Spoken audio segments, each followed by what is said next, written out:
This absolute monster is the Parasound HCA 2205A high current power amplifier. It has 5 channels, each at 220 watts, and it weighs around 85 pounds. And this has a problem. Let's take a look. With the amplifier connected to main power, the AC line LEDs are illuminated, all powered on. Now we have the standby and individual channel LEDs. After about 5 seconds, the standby LEDs should extinguish and we should see normal LEDs up here illuminated. We should also hear the click of each channel's relay as the unit comes out of protection, but that never happens. So this amplifier is stuck in standby mode. Let's figure out why. Let's go over the internal layout before we start. In the front we have the giant toroidal transformer. In the back right we have the input board, and the back left is the output board. In the front, out of view, is the front panel LED display. Back here is the protection board. Directly underneath this is the power supply board. And along the outside, mounted to the heat sinks, are the individual amplifier boards. So where to begin? I believe our issue is going to stem from something on the protection board, and so I printed the relevant section of the protection schematic. The reason why we're stuck in standby is because this transistor Q90 is off. If this were on, we'd have a path to ground through the transistor to not only our 5 relays, but also our normal LEDs. And so we really just need to figure out why this transistor is off. I'd marked 4 critical points on the schematic for us to take voltage measurements at. And I've also placed some theoretical ranges for what these voltages should be based on where they're at in the schematic. And I think measuring these 4 points will give us all the information we need to make a decision. So let's take some measurements, compare the actual to the theoretical, and see if we learn anything. Here's point 1. The junction between R163 and the base of Q90 is about 80 millivolts. Here's point 2. The base of Q71, about 195 millivolts. This is point 3, the junction between R127 and our Zener diode D42. It's about 1.6 volts. And point 4, the supply side of R127, about 22.5 volts. So what do these measurements tell us? Well, point 1, the base of our Q90 transistor, measured at just 80 millivolts. This is nowhere near the voltage needed to turn the transistor on. This makes sense. We already knew this transistor had to be off, so let's keep moving backwards. What turns this transistor on is Q71. When this transistor is on, our Q90 is on, which is why I chose point 2 as another measurement point. Point 2 measured at only 0.19 volts. Again, nowhere near the voltage needed to turn this transistor on. Still making sense so far. So let's move backwards. Now we'll jump across this 4.7 volt Zener to point 3. Point 3 measured at just 1.6 volts. This is definitely not enough voltage to drop across the 4.7 volt Zener as well as turn our Q71 on. But is there a problem in this section of the circuit, or is it simply because we don't have the supply voltage? That's why I chose point 4 as a measurement point. This is our supply side.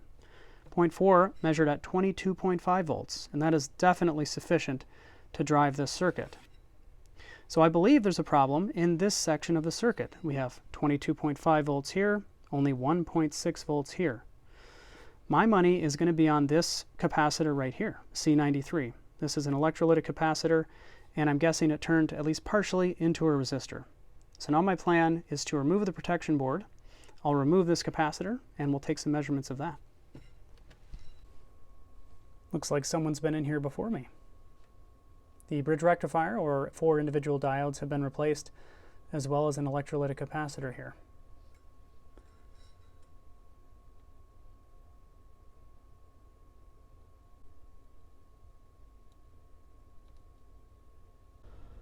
Here is our suspect capacitor. It's a 100 microfarad at 25 volt bipolar electrolytic capacitor.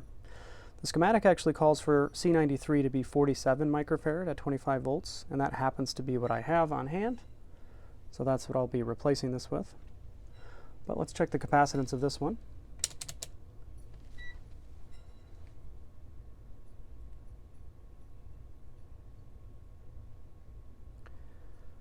somewhere around 87 microfarads.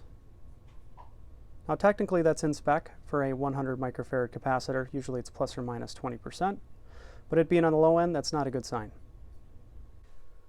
And even more concerning is the ESR, or equivalent series resistance, of this capacitor is around 98 ohms. Absolutely terrible.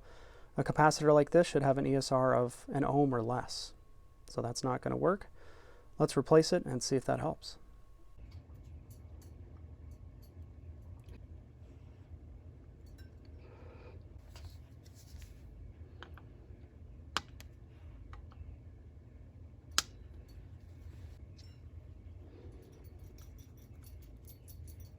All right, is that going to do it? We'll see.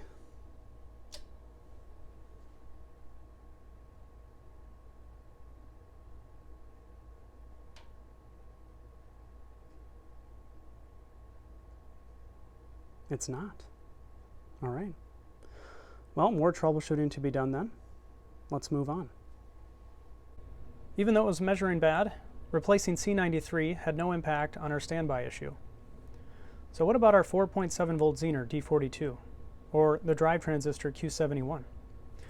I pulled both of those for testing. They're set up exactly how they are in the Parasound on this breadboard, with the exception of this LED. This is in series with the drive transistor Q71, such that if this transistor turns on, the LED will illuminate. So I'll apply power to the circuit now. And you can see as the capacitor charges up, the transistor turns on, and the LED does illuminate. So very likely our Zener and our drive transistor are just fine. We need to keep moving. We've ruled out capacitor C93, Zener diode D42, drive transistor Q71. I've also verified all of these resistors are 127, 162, 163, and 164 are all measuring what they should be. So what does that leave us? Well, the part of the circuit that I've neglected so far, the protection circuit. So what's going on after this diode and beyond? I measured the voltage here with a multimeter and got an interesting result. So I connected it to a scope and take a look at this. It doesn't show up great due to the frequency, but we do have significant AC voltage there.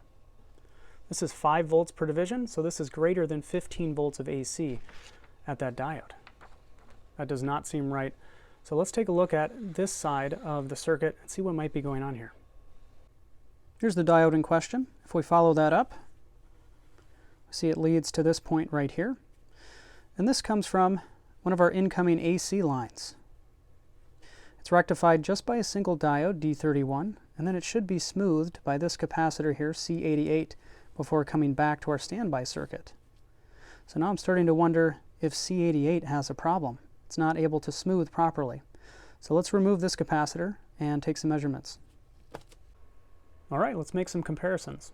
Here's the original capacitor, 10 microfarad at 50 volt bipolar. And here's a brand new one, the one I'll use to replace this one, assuming it's bad. We'll start with the new one.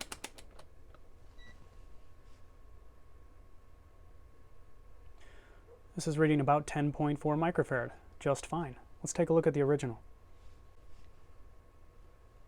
133 nanofarads, not even 10% of what it should be. So this original capacitor is absolutely bad. Let's replace it with this one and see if that gets rid of our standby issue.